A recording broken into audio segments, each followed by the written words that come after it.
揺らめき出す熱い心花びら舞うこの道で絆だけが照らし出すその真実君と今探した Hello my Seiyo Knights, welcome back to another video where today let's talk about Mission Yozakura Family, an anime that's coming out this season and no one is talking about it. And I like to make the joke that they're so great at being spies that they're under the radar when it comes to the anime this season. And that is completely true because this show, I think, is it's like a perfect child from if you took like Spy Family and My Hero Academia and put them together as one, that would be this show. It is something that's very wholesome, very memorable characters, the overarching story that has me hooked. Especially with what they're going on later in the second core of this season. And I don't know, there's just something so appealing about seeing just simple designs. I love the designs of the characters. I love like each of their personalities. I love how they go more in depth with them as you explore and spend time with them. So yeah, this is just something I wanted to talk about for a while now. And I'm bringing it up too because it is something that scratches an itch for me when it comes to anime. And I am specifically referring to romance anime because there's a lot of conversations about what it means to have a relationship form in an anime. Because most of the time, it usually has, this big buildup of like, will they, won't they? And by the end, you will maybe get hand-holding. And it's very rare, especially with these action shows and shonen shows, to even have hand-holding at the end, have that confirmation. And so it's kind of refreshing watching this show is because by the end of episode 1, the guy and girl end up married by the end. And I've only seen this done one other time in Tonikawa, which we'll get to later. But yeah, the fact that you have them get together at the end of episode 1, and it's about maintaining a relationship throughout the entirety of the show is something that I didn't know what I needed, but I'm glad that it is here. So yes, I reject the harem formula. I reject, a guy getting all these girls yet doing nothing with them. Like at least with the harem thing, have an ending when they all get married together and something comes out of it. Don't pull us along with like, oh, we have a harem, but he can't decide who to be with, and they just keep throwing themselves at him. That to me just gets repetitive and boring and not really fulfilling in any sense.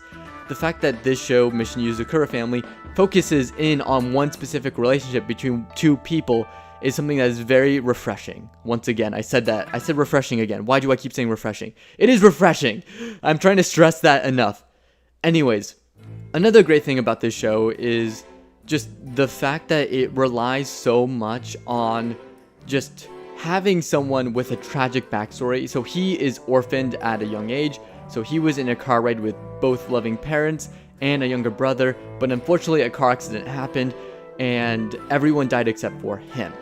And the only thing he has to remember of that incident is a scar on his left eye, which is a really cool character detail that you can tell that, he still has a marking of his past and it still haunts him, both traumatically and physically.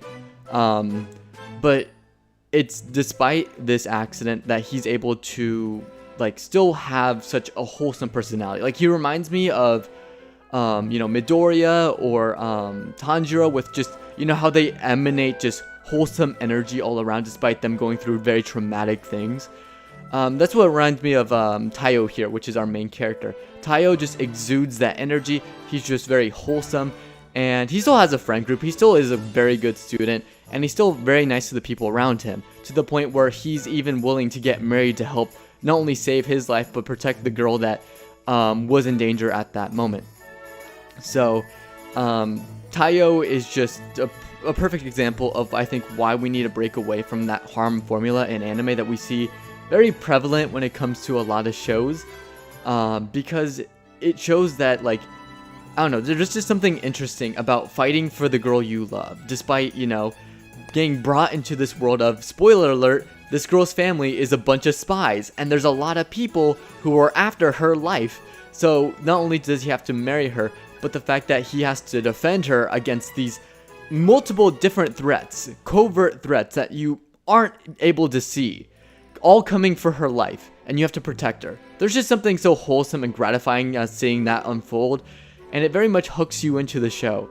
And I don't know, there's just something I think very innate about just seeing these this plot come together of, hey, there's a guy who, you know, lost his family. He's brought into this family of spies, each of them with their own personalities and quirks and character designs that are very unique, and I absolutely love looking at. Like, it's the same appeal of My Hero Academia, where you look at Class 1A, and each one of the characters is just fun to look at, just how colorful, how unique their designs are. I feel the same way about this show. All of the different brothers and sisters of this family, they have very unique designs, and I just think it's very cool. And then you have later in the second core, this overarching plot of this big evil organization coming after the life of his wife. So he has to fight against them, and it's very interesting. So it maintains interest across the board. You're dealing with spies, so you don't know where things come into play. You also deal with government organizations, and I don't know, action is top tier. The fact that you have progression with the relationships, and it actually seems like, you know, the relationship he has with his wife's sisters and brothers is very much what like a family would be in real life. You know, just the banter of, say, you know, your you know, sisters-in-laws or brothers-in-law, and the relationship between there, I think, is something that shouldn't be shied away from, and the show does like so very perfectly. I guess I can also get into just the way the show approaches comedy, but also drama very effectively, because this is a very much a show about spies. So if you know Spy Family, you know sort of the tone of that, where it's very like upbeat, and it doesn't go too crazy with like the drama. There isn't heavy moments. It's very much gag, like, oh, we'll throw a grenade, but the bad guys jump away, or they'll punch a bunch of bad guys. And it's not played for something very serious. It's played for something more comedic, right? Very upbeat. It's very much the same way in this show, where there'll still be explosions.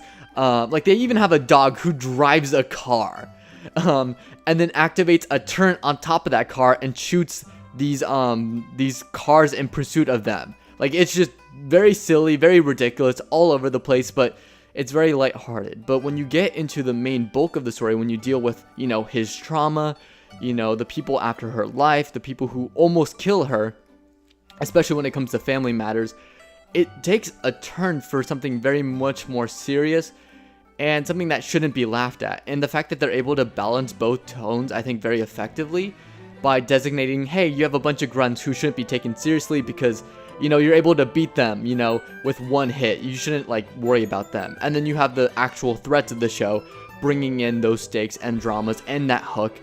I think I haven't seen that this well done in any show except for this one. This is one of the shows that really balances that very well, because there's some other shows who do try to bring in those stakes, but unfortunately they're unable to balance them properly by not designating, you know, which groups are designated with such seriousness and such careful nature, and some others who aren't. So yeah, I don't know, I can just keep gushing about this show. I think another thing I can also bring up is, I don't know, there's just something great about just, you know, Taiyo, this main guy, and Mitsumi, which is the main female character, his wife. Just their relationship over the show is what forms the emotional core, because although they were forced together, it's almost like an arranged marriage to save, you know, her life and his life. Over the course of the show, we do get to see them actually get closer and actually become more like a real couple. When he gets injured, she takes care of him, and she's very much capable. And I do very much appreciate it when it comes to rom-coms, because a lot of the time, a lot of the female characters are very two-dimensional, very tropey, and they don't really offer too much aside from wanting to be saved by the main character. In here, Mitsumi is very much someone who is very dependable and very independent, aside from her family. She takes care of her family when it comes to bills, you know, making sure everyone is happy, everyone's doing okay, takes care of most of the chores. And when it comes to relationships, she forms most of the emotional connection between her and Taiyo. And when Taiyo is struggling through things, especially when it comes to his trauma and dealing with like physical hurdles that, you know, he may not be able to overcome She is there to be that support for him. And that's why I think I appreciate this show, is because it does feel like an actual relationship. And it's very rare when it comes to anime, when it comes to that, because a lot of it is wish fulfillment. A lot of it is, oh yes, just a pretty girl and guy get together, and she can just be annoying, but because she's like, oh, save me, she's so weak, the strong male character has to come in and save her. I don't get that vibe from this show. It's very much, they're both strong, they each have their own strengths, and they both support each other in every way. And that also extends to her family and his family-in-law when it comes to the relationships between them and helping support, just, I don't know, this wholesome marriage between the two, this wholesome union between the two. So, yeah, I don't know. This show is great. I think more people should be watching it. If you want a departure from the harem anime, like, don't get me wrong, I love harem anime. I think when done especially well, it can turn out to be a very good show.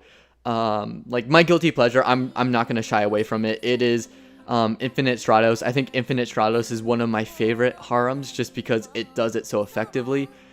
I'll maybe make a video about that later, but sometimes when it comes to harem anime, it does get tropey. Yes, it does become boring.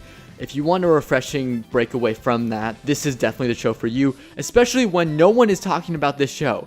And the one time it broke the top 10, I think 1 week in terms of its ratings with anime, I think I made a joke saying like, Mission Yozakura family mentioned, and like I got a bunch of likes. So I think the fan base is there. It's just very small and niche. And I just want more people to be watching and talking about this show because, once again, does wholesome relationships very, very well, especially when it comes to relationships between step-family, and, or not step-family, family-in-law shenanigans, sister-in-law and brother-in-laws, very realistic interpretations of those, and just, a perfect union between the two. So, I've been rambling long enough. What did you guys think of this video? Have you guys seen Mission Yozakura Family? Do you agree with what I'm saying? Do you disagree? Do you feel like it's getting slow in some parts, or if it's doing really well? I want to know all your thoughts. All opinions are welcome. I love to hear those conversations in the comments below. And yeah, that's going to be pretty much it. Now before you go, here are the Seiyo picks of the week. Tonikawa is a show I wanted to talk about because, like Mission Yozakura Family, they do get married in the first episode, so it is about maintaining a relationship throughout the entirety of the show. And it's a very wholesome relationship about, newlyweds, like trying to find a place to live together, spending time together, enjoying each other's company, and overcoming those personal hurdles. And it's just an overall wholesome show that I think not many people have been talking about, especially when it comes to the romance space. And if you want sort of a breath of fresh air when it comes to harem shows or just ecchi shows in general, I highly recommend this one because it's just a good time all around. Another great one is Real Life because of the way it ends. It ends so amazingly that ties the whole show together. And although the premise may seem a little bit sketchy at first, I definitely recommend everyone check this one out because what it really is, deep down, at the core of the show, it's about a guy who has wasted his life and he feels like he didn't really live up to his youth, going back and reliving his life in high school. And whatever that entails, you'll have to watch the show to uncover those specific details. But what I will say, it's a very wholesome show. The romance in the show is top tier, and I absolutely love the direction the show goes. And it just left me smiling, and it actually left me thinking about the show years after I watched it. So it's a very memorable show, and it very hits you in the feels. And yeah, I just can't stop gushing about this show. This is a very wholesome show like Tonikawa, and definitely check it out if you have the time. And last but not least, you may have heard of it. It is the most popular show of my recommendations this week. It is Assassination Classroom. If you haven't seen it, definitely check it out. It is sketchy, yes, by the title, but I assure you it is very wholesome. It is about a teacher trying to help his students overcome their personal hurdles, and he is one of the greatest teachers in anime. And the only person I think that rivals him as a teacher is that teacher in Great Teacher Onizuka. Those two are some of the best teachers in all of anime. I absolutely love Koro Sensei. He's the yellow squid guy, if you don't know. And although the premise does seem a little bit wild, you have to watch it. Trust me, by the end you're gonna be sobbing. It is a very heartfelt show. It's definitely worth your time. And oh my gosh, the openings, I listened to it on repeat. It is so good. I think all the openings, Tonikawa, Real Life, and Assassination Classroom, all of them are absolute bangers. So definitely listen to the openings, definitely watch these shows. They're definitely worth your time. And that's pretty much it, and thanks for watching.